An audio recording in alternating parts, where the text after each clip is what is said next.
This is Duke University.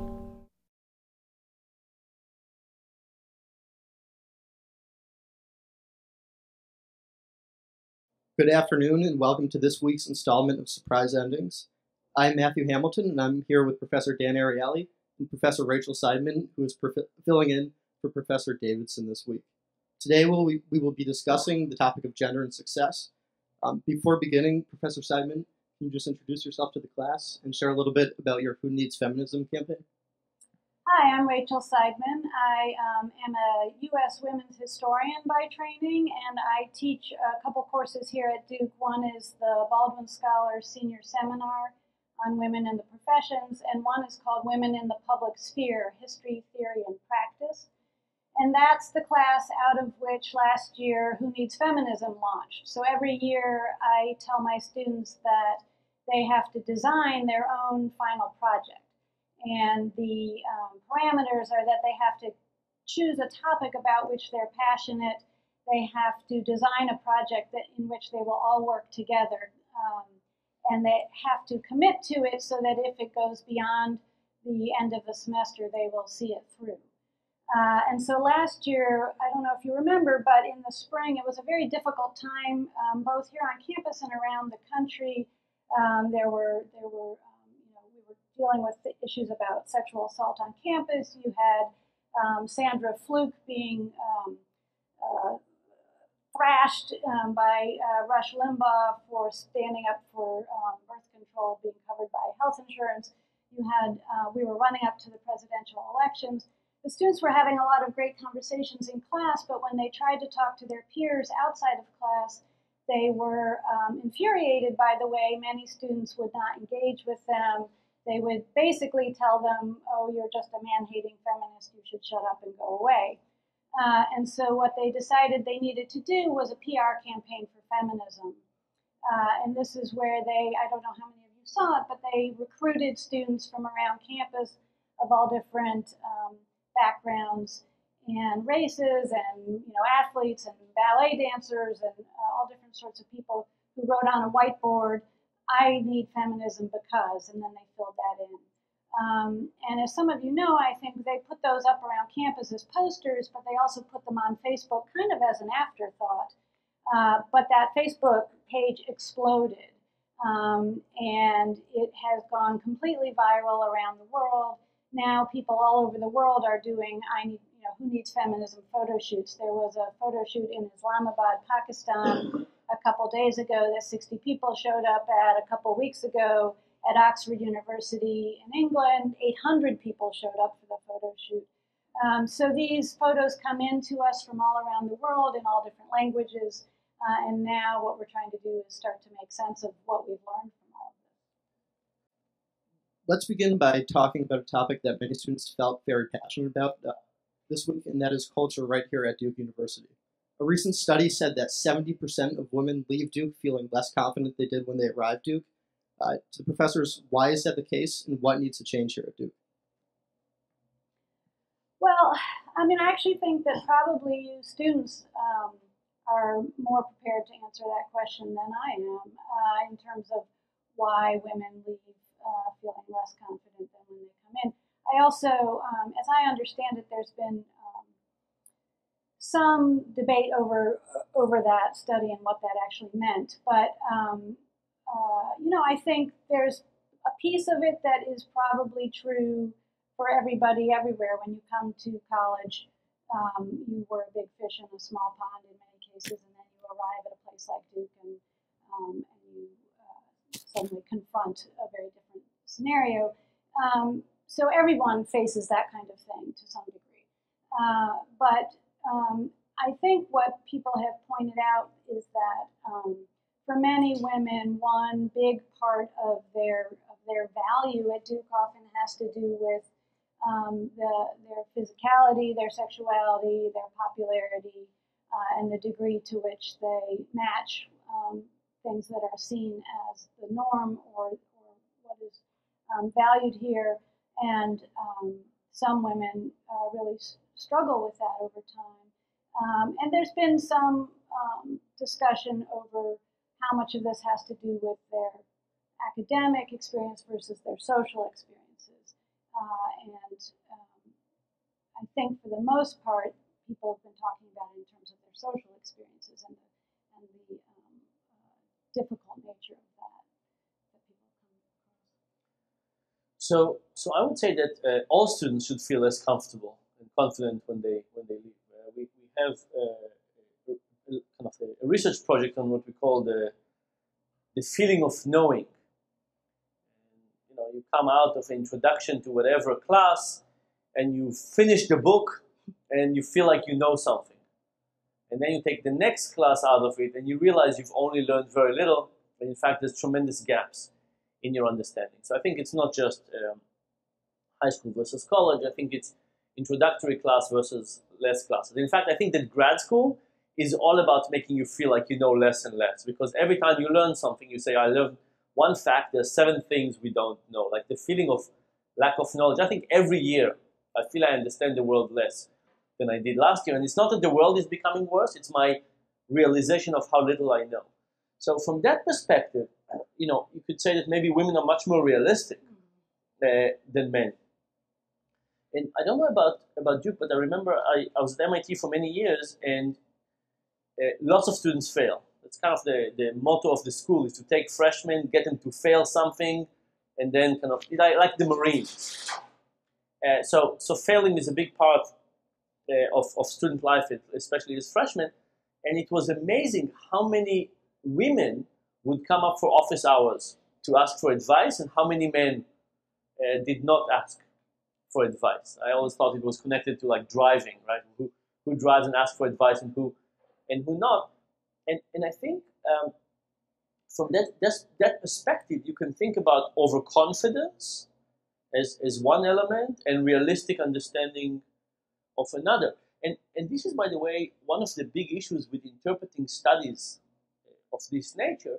You know, the fact that women feel less confident could be a good thing or a bad thing. Is it? And we also don't know where it's coming from. Is it coming from social pressure, or is it coming from a more realistic view of what they know and don't know, which I think is a thing that runs through all kind of basic social analysis that doesn't peel back a few more of the layers. Students also this week watched a TED Talk by Hannah Rosen on women in the economy, which stated that for the first time, women constitute the majority of the American workforce. For every 2 male college graduates, there are 3 female college graduates, and women dominate 13 of the fastest 15 growing professions. So given the increased importance of women in the economic sphere, why is there still such controversy over the role of women in the economy and in leadership positions? Well, I think Hannah Rosen is a good example of what Professor Ariely was just talking about the importance of being careful with studies and evidence and facts, right? So when she says that women are dominating 13 of the fastest growing 15 professions, she doesn't talk about how most of those are very low paying. One of the ones she's talking about is home health care aides. This is not what we would probably actually call a profession. It's not one in which women are going to be able to rise up the ranks, and it's not one in which they're ever going to be able to comfortably feed and care for their own families. Well, you know, they're going to be spending their time feeding and caring for other people's families. So she really plays quite fast and loose with the numbers there, and is using evidence in a way that I find very problematic. So she is trying to make this argument about women becoming dominant in a way that really ignores the vast majority of women who around the world who are certainly not anywhere close to dominance. If you looked at the New York Times today, you saw the story about the little girl who was being basically used as collateral in a loan, right, in Afghanistan. But even in our own country, if you look at poverty rates, if you look at the pay gap and all of these things, she's ignoring a great deal of information that goes against her theory about the end of men. Yeah. Now, do you feel that the situation is getting better? I do. I mean, I think it would be, you know, in all of these readings that you chose, there are germs and nuggets of truth, and then there are things that are problematic, right? And I find Rosen's is pointing, she's shining a light on something that is interesting about the changing nature of women's role in the economy, the impact of the recession on men. There are certainly interesting things. And yes, if we look at change over time, it would be foolish to say that there haven't been significant changes, and many of them for the better. But I just think that she goes too far in trying to present a picture of female dominance. Yeah. So I agree with this. There is, it looks like from a global perspective, there's improvement. But I would say that to talk about equality, it's a little premature. And I think there's lots of reasons of why we can ask whether we could reach equality and under what conditions, and who would want that, and what are the barriers. But I think we're still far away from that. And lots of wonderful things about improvements. More women CEOs. I mean, at all levels there's some improvement, but we're still far away from equality. And she's not even claiming equality. Yes, that's right. She's claiming dominance. Yeah. And so, just to think about this, there's a book, I think it's a very important book called Women Don't Ask. And in that book, Linda Babcock basically documenting the fact that women don't negotiate for salary, for example, in the same way that men do. So men could come to the boss and say, I don't think I'm getting paid enough, I want a 10% raise. And maybe they don't get 10%, but maybe they get some raise. And what she's showing is that women don't do it to a large degree. And the question is, why don't women do it? And she looks at it, and she says that women don't do it because it will make them lose some of their perception of feminism, of being feminine. Sorry, not feminism, looking less feminine. So what women are doing, they're saying, I don't want to be judged harshly by my fellow women workers. If I start negotiating for salary, my fellow women workers will think that I'm aggressive, masculine, and they will not like me as much. And by the way, they are correct. When they do argue for salary, the other women in the group think of them as not as helpful, not as pleasant, and so on, just because they want a higher salary. So here we have a kind of a terrible kind of cycle in which women want to keep a particular reputation in terms of, in the eyes of their fellow workers, and because of that, they don't ask for a raise, and they want to keep that thing. And then basically, women cause it for themselves because of the social norms that have been created around that. And that cycle makes it very tough for women to basically go to somebody and say, I want a raise, I want to move out to a new job, and so on. And there's lots of nuances like that we don't think about as the big issues, the glass ceiling, and so on. Small social norms and small kind of cycles that actually make changes very, very tough. Anne-Marie Slaughter argued that changing defaults in the workplace can help remedy this issue. What kind of defaults can we change in the workplace? Well, right. I think often what gets lost in the conversation about Anne-Marie Slaughter's work is that she really was looking for structural changes to happen in the workplace. And I sent you an image of a map from the New York Times, which shows where in the world there's paid maternity leave. And the United States is one of, I think, only two countries in the world where we don't have paid maternity leave. It's probably, some of you know, in the Scandinavian countries, you can often get a year of paid maternity leave and other support after that. So I think that is clear. And actually in Sweden, the men has to take a part of that leave. It can't be... Right. They've tried to legislate in having men use part of that leave. So clearly paid maternity leave or parental leave is something very important. We don't have paid sick leave in many jobs. And I think one of the things that is so important to remember is that these conversations that these authors are having, Anne-Marie Slaughter and Sandberg and the others, are talking about a very, very, very thin slice of the American workforce, right? That the women that they're really talking to and talking about represent just I wish I had the number, but a tiny percentage. the vast majority of people are more concerned about actually having a paid sick day, so that if they get sick or their child gets sick, they won't lose their job because they stay home to take care of that child. Or raising the minimum wage. So we really need governmental, I think, governmental investment in childcare, in paid maternity leave, in sick leave, in all kinds of forms of support that recognize the interest of the state in supporting families and children. Yeah, and again, it's really tempting to think about the board of directors and say something like, let's mandate that half of the board of directors needs to be women and half need to be men, and that's kind of affirmative action at the top level, and I think some of it is important, and I think that some of it is important because of role models.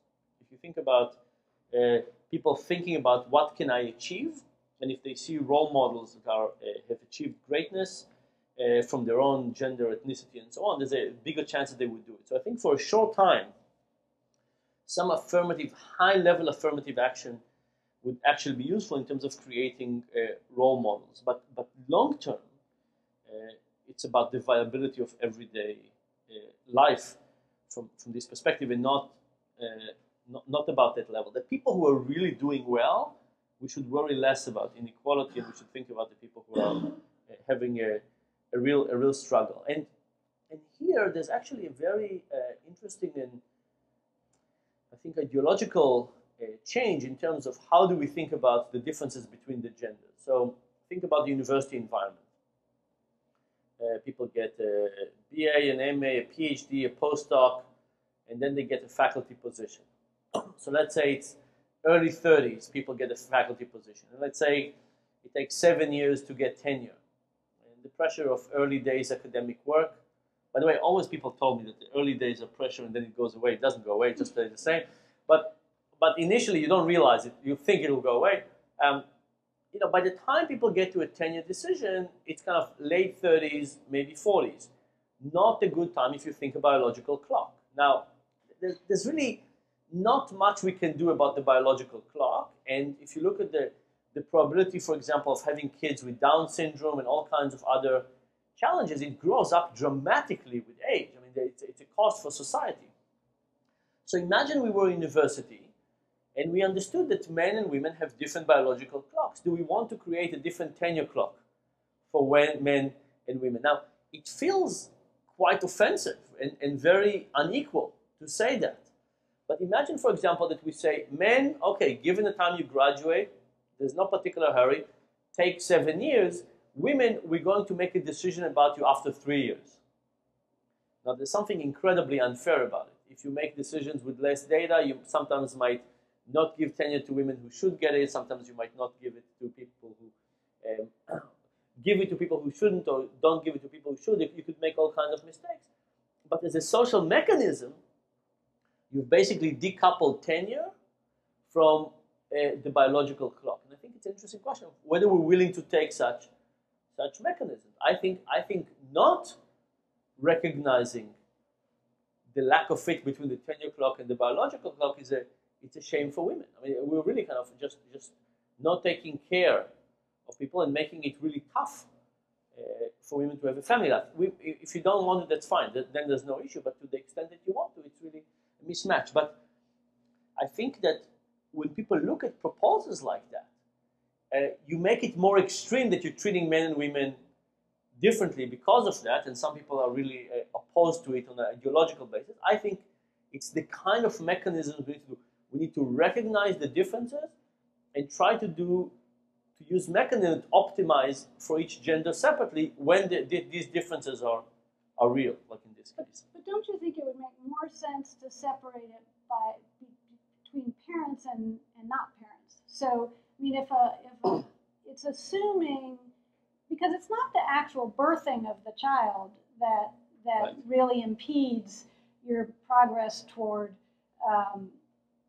getting tenure. It's the caretaking of the child after that child is born. And so really that could be done by a father.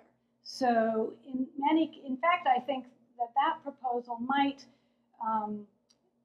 make worse this sense that it is women's role to take care of the child and not men's role. And so might be better to say anyone who has a child could, or who wants to have a child, could use a different tenure clock because we know that it will slow them down. So I worry about the ex ante decision.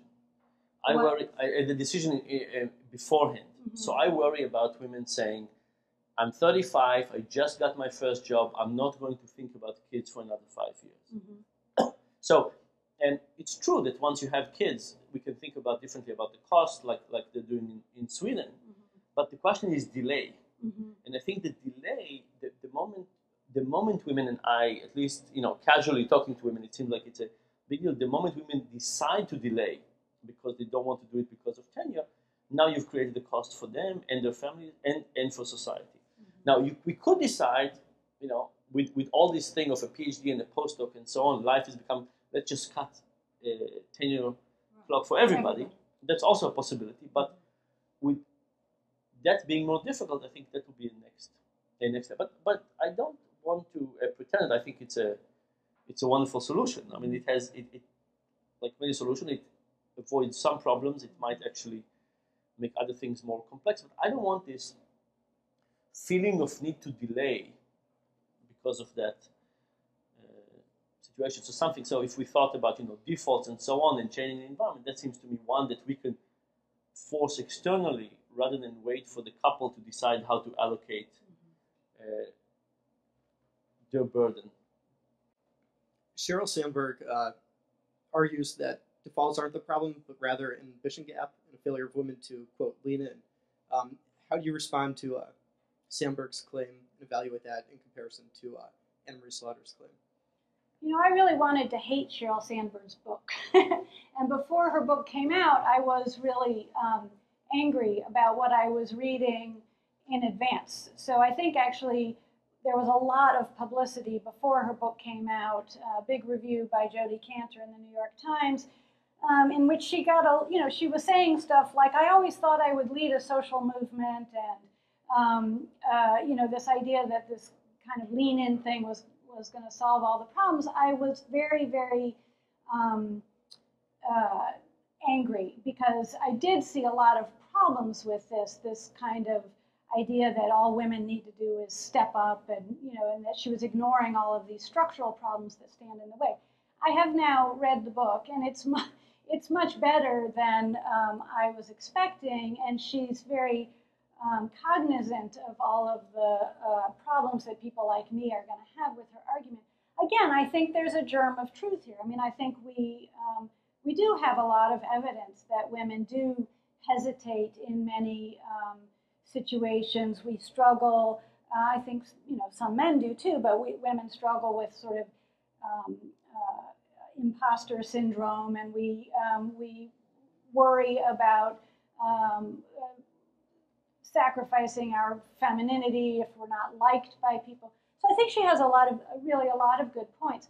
I do think, though, and her point is, right, if we get women in positions of power, this will make a difference for everyone. And that it's a kind of trickle-down analysis of how we're going to make change in a much broader sphere. My concern is, for instance, in your girls episode, right, she decides that she shouldn't just be interning for no pay, and she leans in and says, I need to get paid now, and he fires her, right? So there are many cases in which leaning in is not going to solve the problem, and I do think that I do believe that there are these kind of structural problems built into our systems that need to be addressed. But, I think what Sandberg is saying is, yes, I understand that, but lots of people are talking about that. No one's talking about this lean-in problem, and so I'm going to talk about that. Yeah, so first of all, I think that it also links to your earlier point. This is a small population problem. the leaning in. I mean, there's for many questions, what do you lean in against? Is there something to do? And you know what? Let's just assume for a second that you could be more aggressive and liked less. You know, I personally have always been very bad in negotiation. Maybe it's my feminine side. I go into negotiation and I say, I'm going to work with this person for a very long time, hopefully if things go well. And if they hate me, they're going to hate me for a long time. And I'm willing to sacrifice some money up front or some other things up front, not to be hated for a long time, and maybe even to build goodwill. Now, if you looked at my income gap, right? I mean, let's say how much I make compared to how much other faculty make. Maybe you would find, if you did a statistical analysis, that I have a lower income compared to other people, right? If we did the regression equation and said somebody with my skills exactly who doesn't have this aversion to negotiation, maybe I have an income gap. Maybe I'm getting 80 cents on a dollar compared to somebody who would be more aggressive. But could you capture the other things about it? Could you capture the fact that I feel more connected to the workplace? Could you capture the fact that maybe I have more goodwill, and if I ask for something, they might give it to me? And maybe you could think about all kinds of other benefits. I think that partially is that when we take these simple measurements of success and just say, how do we optimize them? Where women, particularly if you think about women don't ask, women basically optimize a much more complex solution. It has salary, but maybe it has other elements as well. Could it be the case that they're actually, in a holistic way, not worse off? Now, I'm not sure that that's the case, but I just think we need to think about what is it that we want to maximize and not just focus on salary. Now, it's good to have salary, it's good to have these standards, but we do need to think about what else. And it's kind of always struck me as strange that in a world that seemed to promote metrosexual males, right? I mean, the kind of men who are in touch with their feminine side and maybe dress a bit better. By the way, do you notice what a nice shirt I'm about?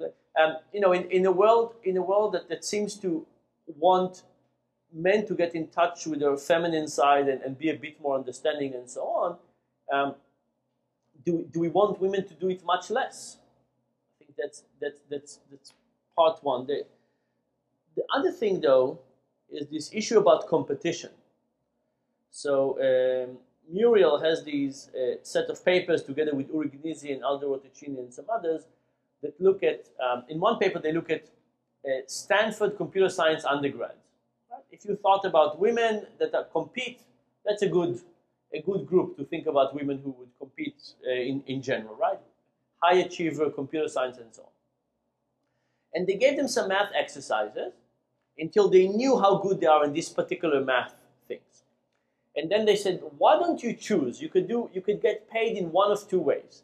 You could either get paid based on your performance alone, right? Like pay per unit. Every question you solve, you get X cents. Or you could enter a tournament.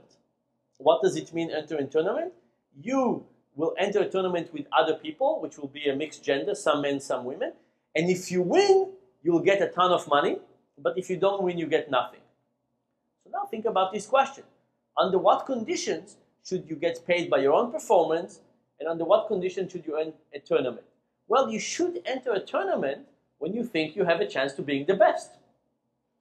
So imagine we took people, men and women, and we divide them into the worst quarter, the second quarter, the third quarter, and the fourth quarter. What you would want to see is that the people in the lowest quarter don't participate in the tournament. They get paid by their own performance. Not much, but it's better than nothing. And then as they become better, they join the competition more. That's what you would expect if people understood their performance and understood what competition does. What actually happened was that men overly compete. The good men enter the competition, but also the bad men. Bad, I mean not evil, but not good in math.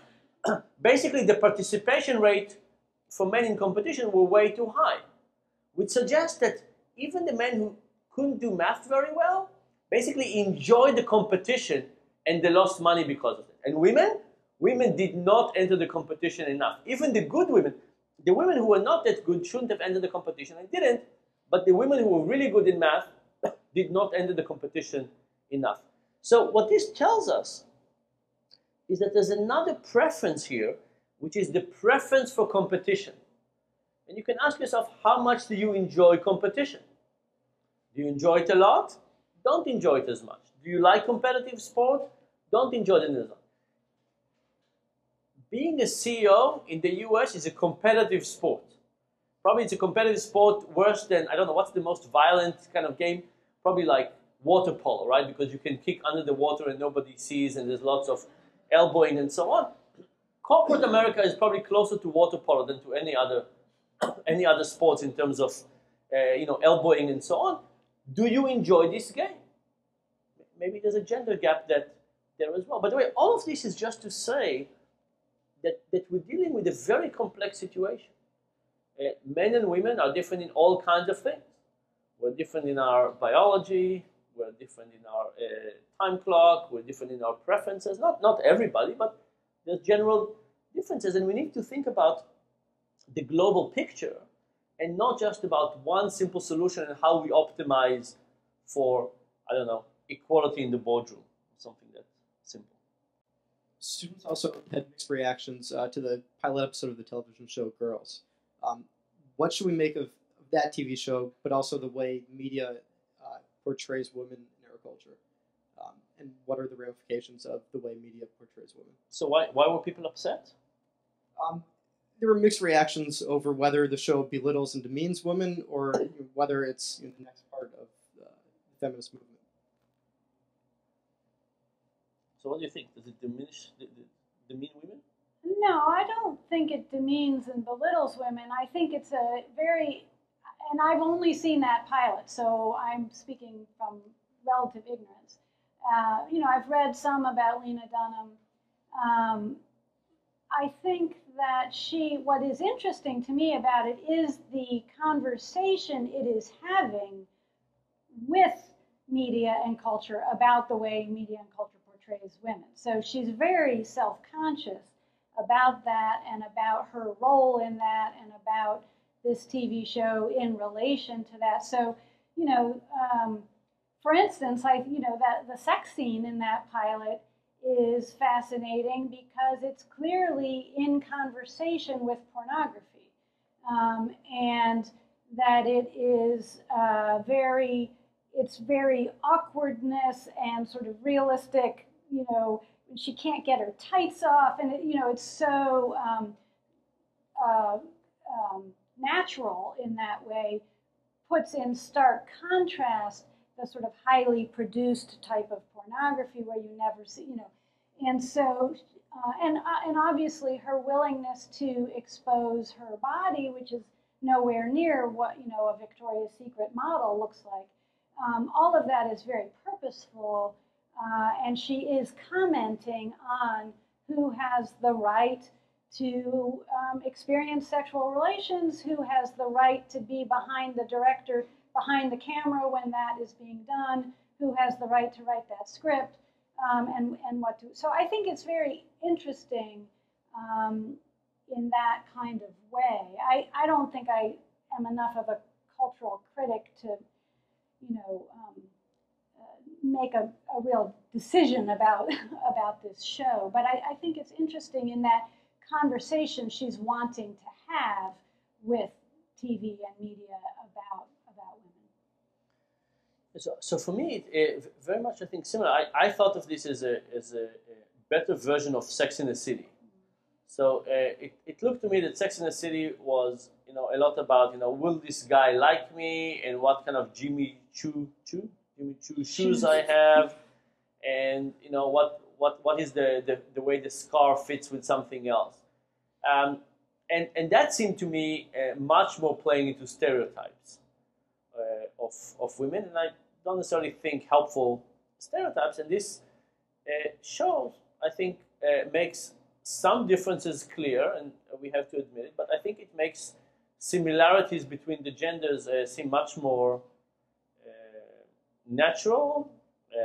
Things are much less synthetic, much more natural. I mean, if you thought about, imagine you had a kid, a boy kid, a guy who was 16 years old, and you could do one of two things. You could expose them to 7 seasons of Sex in the City, and then send them to the world, right? And that's the only cultural thing they know. Or you could expose them. There's probably 2 seasons of girls. Let's assume we could go 7 seasons. You would expose them to 7 seasons of girls, and that's their understanding of women. Which one would you prefer? I think I would prefer the girls one, which means that I think it actually has more respect, more think about mutual preferences, more nuance, closer to reality. So maybe that's my standard. Shifting gears a little bit, we wanted to ask a more personal question. Gordon Gecko asked, how have you juggled your dedication to academia, your career, and your commitment to leadership and your family? And what can females learn from this? How have I done this? To both of you. I've done it very badly. So I think I'm a good example of a pitiful balance in all kinds of aspects. I like playing squash, and I went to play squash this weekend for the first time since Thanksgiving. So it's about 6 months. I play twice a year, and I played with somebody quite good, and it was just embarrassing. I would play one game and I had to stop. So, and this is not a complete personal life, but if I think about things like health and eating and stuff, I've been doing very, very difficult trade-offs, and the reality is that those are very, very tough trade-offs. Some of you work with me, and I've been a professor for many years, and I'm still in the office every day and every weekend and until late at night. And this question of balance is just something I don't know how to solve. So, for example, a few weeks ago, I got a request from the Gates Foundation to spend 10 weeks a year in East Africa. Do I really have 10 weeks a year? No. I'm having a hard time finding an hour to exercise every 6 months. People get requests all the time for doing all kinds of things. The world is an interesting place with lots of opportunities and lots of exciting things happening. And the question is what gives and what not, and how to say no to things is a very, very tough calculation. And I've been very bad at it. I will tell you something that I think is true about. I'm extrapolating from myself. So I think I've always worried about my family. So I always worried about the financial well-being of my wife and kids. And at least from the close circle of men and females that I know, the men are always, in my friends, so this is not scientific, not a lot of data and so on, but at least the people I know, the men are always much more concerned with that. One of my friends said the key to a happy marriage is to have a good life insurance, just not too much. But I think it's very typical of men that once you have your first child, you basically start thinking about, okay, what happens if I drop dead now, and how will everybody manage without me? And they probably manage fine, but that's not how we like to think about it. But we worry. I think men worry about those things. And again, my non-scientific experience is that women are much less concerned. They know that they will actually manage, and it's not that concerned. But there's a gap between the level of worry, and I think that creates some kind of imbalance in relationship, where men work, and men often work with the sense of, I need to provide for my family, and I want them to be okay, and even if I die, I want to make sure that they're fine. But in the process for that, sacrificing lots of other things that might not optimize their happiness. But but it's almost an impulse. Not almost. It's kind of a driving force for men that women don't understand, and women have other impulses and other motivation that men don't understand. So for me, between the feeling of the need to take care of my family, my challenge, my difficulty of saying no, and the fact that the world is such an interesting place, I should not give advice about any balance of anything. You can only go better from this. Well, I think I think it's not just a sort of inborn impulse. It's how we define masculinity in this culture, and there's a lot of pressure put on men to provide for their families, and I think it does cause problems for both men and for women because that often pushes men into feeling that they have to work 40, 50, 60, 70 hours a week, which then means that their wives have to pick up the slack with the family and therefore can't often, or it's very difficult to take on jobs that would also require them to take on 50, 60, 70-hour a week. So it tends to push people into a kind of imbalance where if men didn't feel that pressure to provide in that kind of way and didn't feel that their masculinity would be under attack if part of what they were doing was caring for the children and participating in family life in that way, we might be able to even out those ways men and women balance. I mean, my life has been, I think that's in many ways, a very representative story.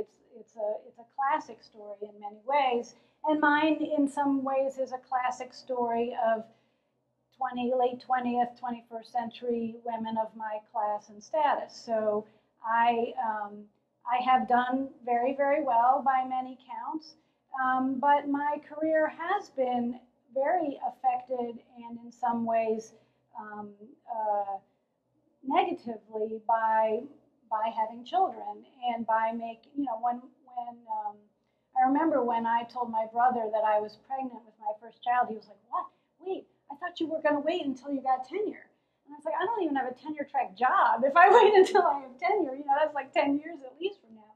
So I made this decision not to wait, and that had complex effects on my career. When my second daughter was a year old, the doctors were very worried about her. We were getting sent from doctor to doctor with concern that she had severe developmental delay and they didn't know what was wrong with her, and I quit my job. And I stayed home for a couple of years with her to get her beyond what seemed like a crisis and what turned out probably wasn't such a crisis. She's fine now.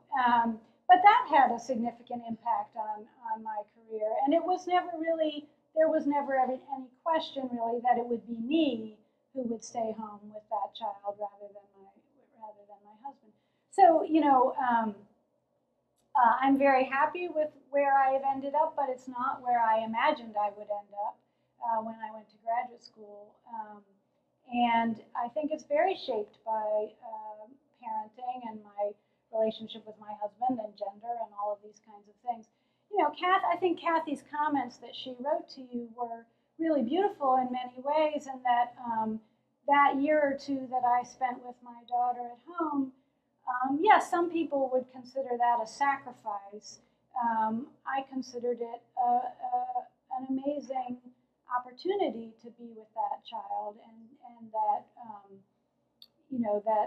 seeing her through that difficult time in her life was something I'm very glad I did. Every life has choices that we make, and those choices always have consequences. And for many of us, those are shaped by our gender in one way or another. But it doesn't mean that they're bad or good. They just are what they are. Before wrapping up, I just wanted to give each of you a chance to ask the other a question that you have that we haven't addressed yet.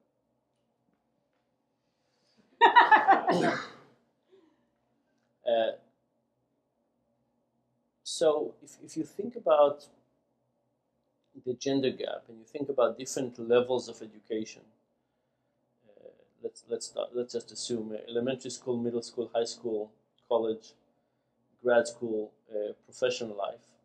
Where do you think would have the highest returns? Where would you invest in order to improve gender equality? In which stage of life? My instinct is to say middle school. I don't know. I think maybe it's because I have a middle schooler, but I think that they don't seem to learn anything in middle school anyway. I know. The middle school needs a lot of investment for a lot of reasons. But you know, I think we do start to see a lot of girls changing their vision of who they can be and who they want to be in middle school. And I would like to give them the strength to carry with them those early sense that they can be whoever they want to be. But you know, I think we need to make a lot of investments and a lot of interventions at many points along that spectrum. You know, so like supporting this, there's also so we know that there's a wage premium for gender, but there's also a wage premium for height. Mm. And we've known that for a long time and so on. But Dan Silverman did this beautiful project in which he asked the question of at what height, at what age do you need to be tall to get the height premium? Now, most people who are tall as teenagers will be tall as adults, but not everybody. And he found that the important age is actually 17. So there's some people at the age 17 are tall, but not tall later on. And that's actually, those are the people who get the height premium. And if you think about that as the mechanism, it suggests it's not height, it's confidence. That if you can invest, that height is a proxy for confidence, but the relevant height that is relevant for confidence is height at age 17. Is the kids who mature first, maybe better at sports, all kinds of things like that. And from that perspective, I think it's interesting to think about what are the time where there's the most definition of the self, mm-hmm. and is this the right time to attack and to try and help? Did you have a question for Professor? Well, I guess I was thinking about what role do you think men can play in this sort of these feminist endeavors, either through family life or in the workforce. What does the feminist movement need to do to make men allies? I feel I'm attacked. No, you're not. So what would the feminist movement need to feel to make the men feel we're part of this? Mm-hmm.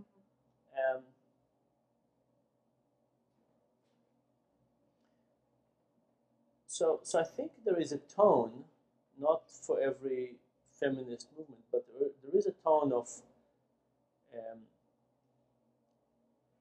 us versus them, rather than tone of equality. I think a discussion about how do we get anybody to live to their potential is going to get much more eyes and hearts and attempts and discussion that is A, single topic, and B, seem to be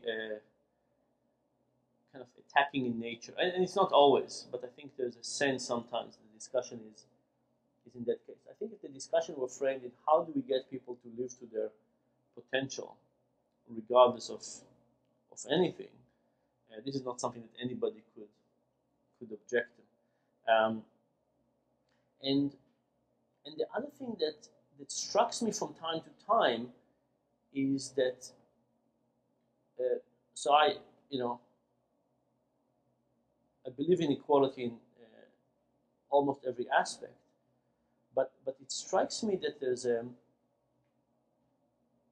sometimes a lack of recognition of the real differences between the genders and what that means. And it also strikes me that there are some aspects where women just have a much better situation than men, but somehow the discussion doesn't take that into account. So I think the discussion about equality on particular aspect, and I think that this came in discussion, is a little bit misleading and not to the point. The question is, how do you create something that is globally equal, not just equal in any particular way? That would also be more convincing to me. Well, Professor Ariely, Professor Seidman, on behalf of the entire Gender and Success team, I would like to thank you both for your time, and I would like to thank everybody for tuning in to this week's edition of Surprise Endings. We look forward to next week's edition, our last edition of Surprise Endings. Thank you.